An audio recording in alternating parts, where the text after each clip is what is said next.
I think some of my fondest memories would include hanging out with my friends, especially at the RBR or the library area, which is on the 5th floor.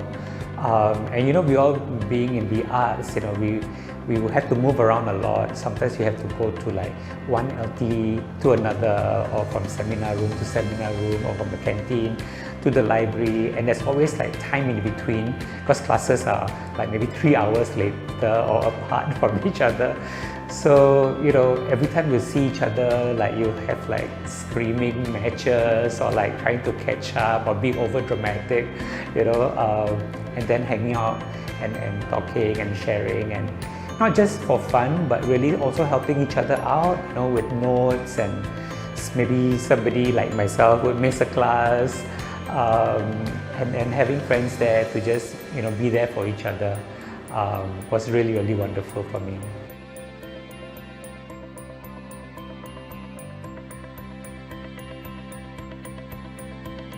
I guess one important highlight for me was when I had my first play staged.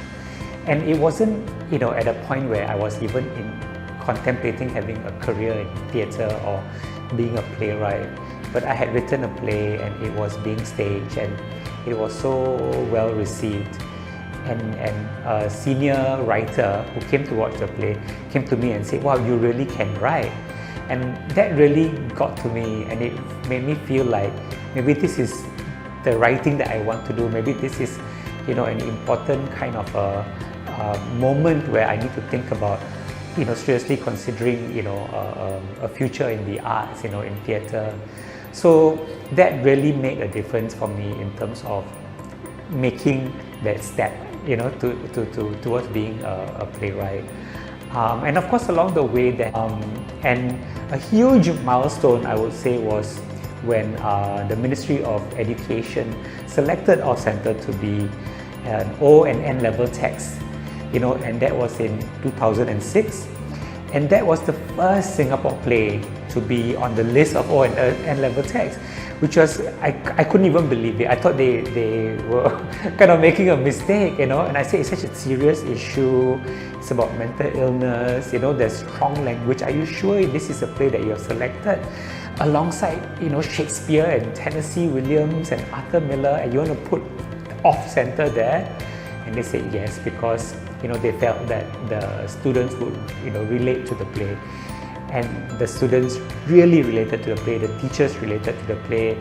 It was like, I used to go around to schools to give talks to the students, and they couldn't wait to like talk to me and ask me questions. So that was a really, really, I guess, important for me, in a sense that my work was reaching to a whole new generation of people out there, especially because they are young people.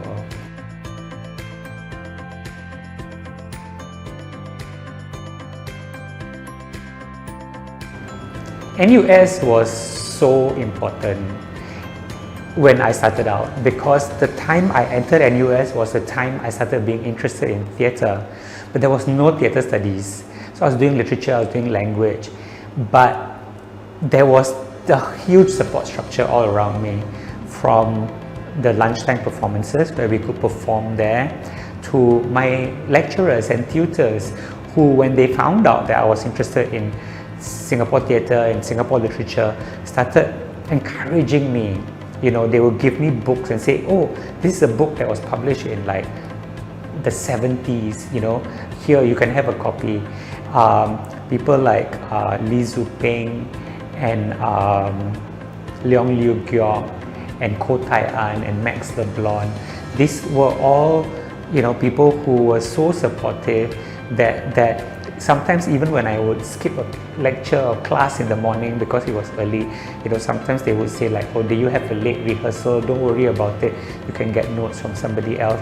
They were supportive because I think they saw that there was something in me that was really passionate about it. But at the same time, there wasn't much information. This was the late 80s, so there wasn't much information around. But they had gone through, a time when there was more theatre, there was information, and so they shared it with me. They were supportive. They kind of gave me, opportunities to learn, to experience. And so it was a huge moment in terms of having a separate education besides my language and literature, which was mostly English literature from England. I had this opportunity to have a kind of a side learning.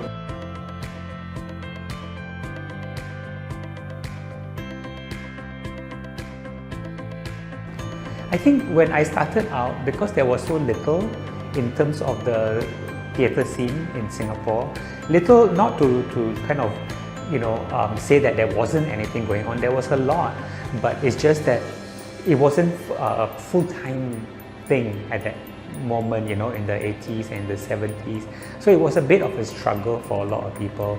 So when I started, I felt as if myself and Alvin Tan, who's the founder of the Necessary Stage, we were kind of on new ground. We were trying to do what we wanted to do, and the whole ethos of the Necessary Stage was really to be a platform for Singapore voice, Singapore writing, Singapore hopes and dreams, And by that, what we meant was to capture the society, the issues that we face in society, and from there it even extended to being a